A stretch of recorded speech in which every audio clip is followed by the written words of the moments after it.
अतिथि देवो भव कहावत सुनी, तुलसी ध्यान लगाई। भव सागर तरन राम नाम, ये बस मोहि पाई। दोस्तों, क्या आपने कभी सोचा है कि हमारे जीवन में अतिथि सेवा और भक्ति का क्या महत्व है? आज हम एक ऐसा दोहा लेकर आए हैं जो न केवल तुलसीदास जी की भक्ति का सार है, बल्कि यह हमें जीवन की सच्ची दिशा भी देता है। ये दोहा है, अतिथि देवो भव कहावत सुनी, तुलसी ध्यान लगाई। भव सागर तरन राम नाम, ये बस मोहि पाई। आइए इस दोहे के अर्थ, इसकी कहानी और जीवन की गहरी सीख को समझते हैं। गोस्वामी तुलसीदास जी कहते हैं कि उन्होंने अतिथि देवो भव यानी अतिथि को देवता मानने की एक कहावत सुनी। उन्होंने इस बात को सिर्फ सुना ही नहीं, बल्कि अपने हृदय में उतार लिया और अतिथि सेवा को ईश्वर भक्ति का ही रूप माना। फिर वे कहते हैं, भव सागर तरन राम नाम, ये बस मोहि पाई। अर्थात इस संसार रूपी दुख सागर को पार करने का केवल एक उपाय है, राम नाम का ध्यान और भक्ति। जो व्यक्ति अपने हृदय में राम नाम बसाता है, वही जन्म मरण के बंधन से मुक्त होकर सच्चा सुख और शांति प्राप्त करता है। तुलसीदास जी के लिए अतिथि देवो भव सिर्फ एक सामाजिक संस्कार नहीं था, बल्कि ये ईश्वर की उपासना का द्वार था। उनका मानना था कि हर व्यक्ति में ईश्वर का अंश होता है।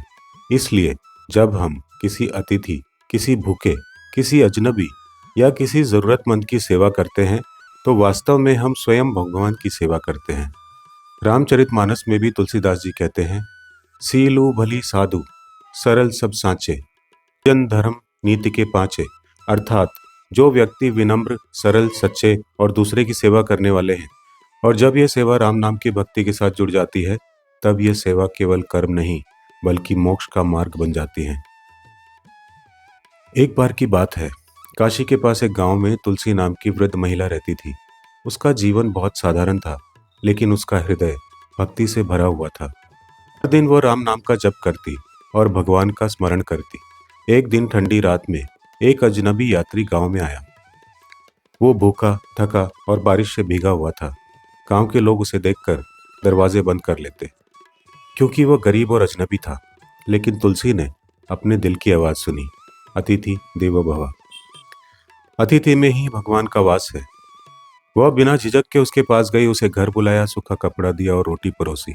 वह मुस्कुराई और बोली, भैया, यह घर छोटा है पर मन बड़ा है। प्रभु ने भेजा है तो तुम्हें सेवा दूंगी। वह अजनबी मुस्कुराया और बोला, माँ, तुम्हारे हाथ से मिला यह कौर अमृत से भी मीठा है। तुलसी के हृदय में उस समय राम नाम का जप चल रहा था, श्री राम जय जय राम। अचानक घर में दिव्य प्रकाश फैल गया।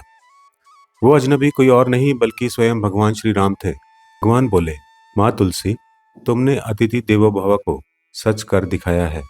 जो व्यक्ति दूसरों की सेवा में अपने ईश्वर को देखता है, वही इस संसार के दुख सागर को पार कर सकता है।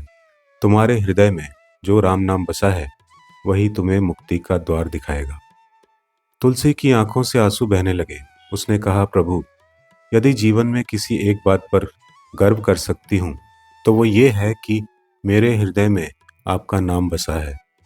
भगवान मुस्कुराए और बोले, राम नाम ही सबसे बड़ा वरदान है। इस कहानी में तुलसी केवल पात्र नहीं, बल्कि एक भक्त का प्रतीक है। वे हमें सिखाती हैं, ईश्वर सेवा किसी मंदिर में नहीं, इंसान की सेवा में है। अतिथि, गरीब, जरूरतमंद, ये वो सारे रूप हैं जिनमें भगवान हमारे द्वार आते हैं। राम नाम ही सच्चा संबल है। जीवन के सुख, तनाव और संकटों को पार पाने का सबसे सशक्त माध्यम भक्ति और नाम स्मरण है। अहंकार छोड़ो, प्रेम अपनाओ। तुलसीदास जी कहते हैं, दया धर्म का मूल है, पाप मूल अभिमान। जब तक हृदय में दया नहीं, तब तक धर्म अधूरा है। भवसागर का अर्थ है यह संसार जो दुखों और मोह माया से भरा है। इंसान इस भवसागर में तैर रहा है, कोई धन में, कोई नाम में, कोई स्वार्थ में। लेकिन तुलसीदास जी कहते हैं, इस सागर को पार करने के लिए कोई नौका, कोई शक्ति, कोई विद्या काम नहीं आती। सिर्फ एक उपाय है, राम नाम। राम नाम वह मंत्र है जो आत्मा को शुद्ध करता है, मन को शांत करता है और हमें ईश्वर से जोड़ता है। जहाँ सेवा है, वहाँ भगवान का वास है। अतिथि देवो भव। यही सच्ची भक्ति है। राम नाम ही जीवन का आधार है। सेवा और भक्ति दोनों से मिलती है मोक्ष की राह। हृदय में राम, व्यवहार में दया, यही है सच्चा धर्म। आज के समय में जहाँ लोग अपने काम में व्यस्त रहते हैं, जहाँ रिश्तों में स्वार्थ और दूरी बढ़ती जा रही है, वहाँ यह दोहा हमें एक अमूल्य संदेश देता है। अगर तुम दूसरों की मदद करते हो, अगर तुम किसी अनजान के चेहरे पर मुस्कान लाते हो, अगर तुम दिल में राम नाम की आस्था रखते हो, तो समझो कि भगवान तुम्हारे साथ है। कभी भी ये मत सोचो कि अतिथि गरीब या अजनबी या कोई बोझ है। ईश्वर खुद किसी रूप में तुम्हारे घर आ सकते हो। ऐसा भी हो सकता है। दोस्तों, तुलसीदास जी का यह दोहा केवल एक शास्त्रीय विचार नहीं है, बल्कि एक जीवन का मार्ग है, जहाँ अतिथि सेवा, दया और राम नाम जीवन को अर्थ देते हैं। याद रखिए, अतिथि देवो भव कहावत सुनकर यदि हमने उसे अपने जीवन में उतार लिया, तो राम नाम को अपने हृदय में उतार लिया।